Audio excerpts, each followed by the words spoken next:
ہے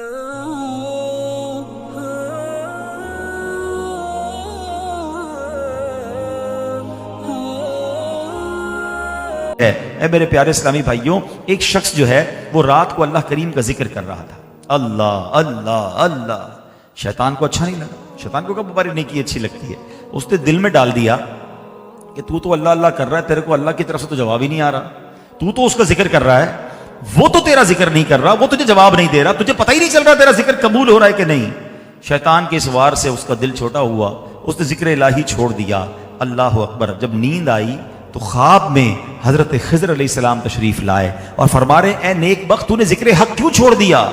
کہتا میں ذکر کرتا ہوں، مجھے کوئی جواب ہی نہیں آتا، مجھے کیا پتا میرا ذکر قبول ہے کہ نہیں۔ اللہ اکبر۔ تو اب بارگاہ الہی سے جواب کیا ملا کہ مجھے بارگاہ الہی سے حضرت خضر کہتے ہیں مجھے حکم ہوا کہ تجھے یہ پیغام دوں کہ تجھ کو بتاؤں کہ تو جو اللہ تعالیٰ کا ذکر کرتا ہے وہی ہمارا جواب ہے۔ تیرے دل میں جو سوز و گداز پیدا ہوتا ہے وہ ہمارا ہی تو پیدا کیا ہوا ہے، یہ ہمارا ہی تو کام ہے کہ تجھے ذکر اللہ میں مشغول کر دیا ہے۔ تیری ہر بار یا اللہ کہنے میں ہماری 100 بار لبیک پوشیدہ ہے۔ تو سبحان اللہ، اللہ کا ذکر کرنا یہ بہت بڑی نیکی ہے۔ ایک بار موسیٰ علیہ نبینا علیہ الصلوۃ والسلام نے اللہ سے عرض کی مولا میں تیری ایسی عبادت کرنا چاہتا ہوں جو بڑی مشقت والی ہو۔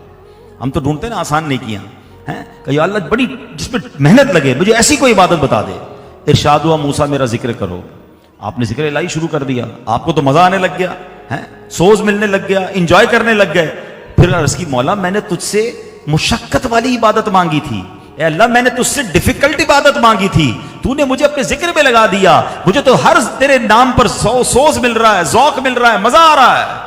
ارشاد فرمائے موسیٰ یہ ہماری تجھ پر مہربانی ہے کہ تجھے ذکر میں مزہ آ رہا ہے، ورنہ فرعون کو ہم نے بڑے موقع دیے، ہم نے عذاب بھیجے، اسے بڑا سمجھانے کے لیے موسیٰ کو بھیجا، وہ طوفانے جو پانی دریائے نیل میں غرق ہونے کے لیے تیار ہو گیا، مگر ایک بار زبان پر میرا نام نہ لا سکا۔ اب یہاں سمجھنا یہ ہے خوش نصیب وہ ہے کہ جس کو ذکر الہی کا موقع مل رہا ہے اور جس کو ذکر الہی میں لطف بھی آ رہا ہے، جو پڑھتا ہے تو اس کو مزہ آنے لگ جاتا ہے جب اپنے رب کا نام لیتا ہے، اور جس پر زبان پر ذکر الہی جس پر بھاری ہو جائے، جو کوئی نہ کوئی بہانے سے اللہ کے ذکر کو ترک کر دے، بس یار آج نہیں کل سے کر لوں گا، اگلے ہفتے سے کر لوں گا، یہ مولانا صاحب بات تو بالکل ٹھیک کر رہے ہیں پر رمضان سے میں نے ذکر الہی شروع کرنا ہے، تو اپنا علاج کرواؤ کہ مجھے ذکر الہی سے میرا دل کیوں بھاگ رہا ہے، مجھے ذکر الہی میں سرور کیوں نہیں آ رہا۔ حالانکہ یہ وہ نیکی ہے میرے پیارے اسلامی بھائیوں کہ احادیث میں یہ مضمون ملتا ہے کہ جو ایک بار سبحان اللہ کہے اس کے لیے جنت میں درخت لگا دیا جاتا ہے۔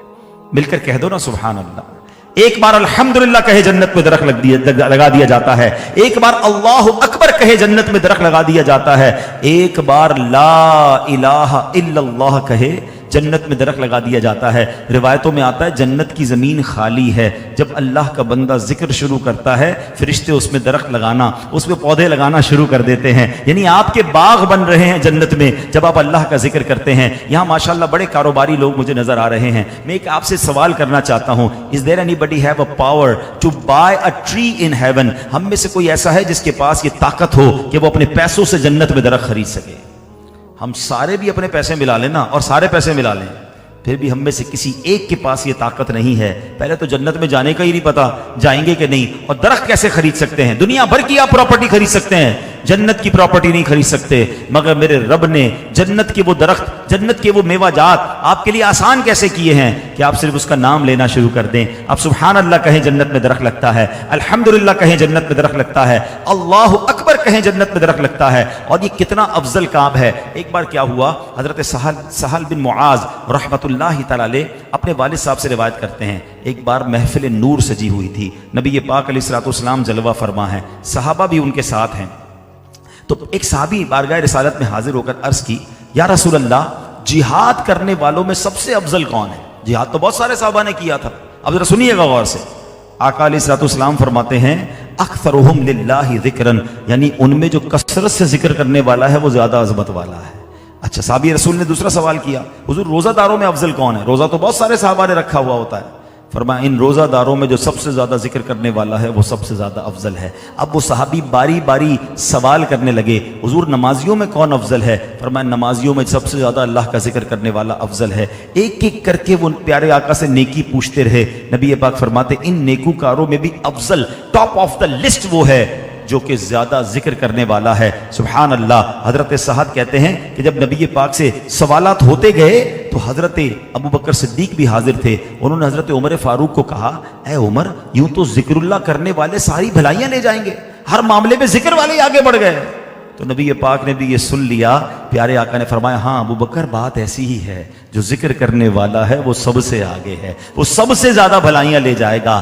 ہم نے بعض اوقات بہت ساری چیزوں کو تو پکڑ لیا ہے، لیکن زبان ذکر الہی نہیں کرتی، اللہ کا نام نہیں لیتی۔ فضول باتوں کے لیے ہمارے پاس ٹائم ہے، ہم گھنٹوں بات کر لیں گے دوستوں میں بیٹھ کر، مگر میں آپ سب سے پوچھتا ہوں، آج پورے دن میں اپنے آپ سے سوال کیجئے کہ میں نے اپنے اللہ کا نام کتنی بار لیا، میں نے ذکر الہی کتنی بار کیا، میں نے کلمہ پاک کتنی بار پڑھا، میں نے درود پاک کتنی بار پڑھا۔ ذکر کی بہت ساری قسمیں ہیں، یقیناً اللہ اللہ کرنا بھی ذکر ہے، اللہ کے مختلف ناموں کا ذکر کرنا بھی ذکر ہے، کلمہ پاک پڑھنا بھی ذکر ہے، دیگر تسبیحات بھی ذکر ہیں، لیکن درود پاک پڑھنا بھی ایکچولی ذکر اللہ ہے، کیونکہ اللہ کے حبیب کا ذکر ہو رہا ہے۔ اللہ والوں کا ذکر کرنا بھی اللہ کا ذکر ہے، نیک محفل میں بیٹھنا بھی اللہ کا ذکر ہے، نماز پڑھنا بھی اللہ کا ذکر ہے۔ گویا ذکر الہی کی مختلف صورتیں ہو سکتی ہیں۔ اللہ کی قدرت کے بارے میں غور کرنا، اپنی آخرت کے بارے میں فکر کرنا، اپنی قبر و آخرت کے بارے میں سوچ و بچار کرنا، یہ بھی ذکر اللہ کی ایک قسم ہے۔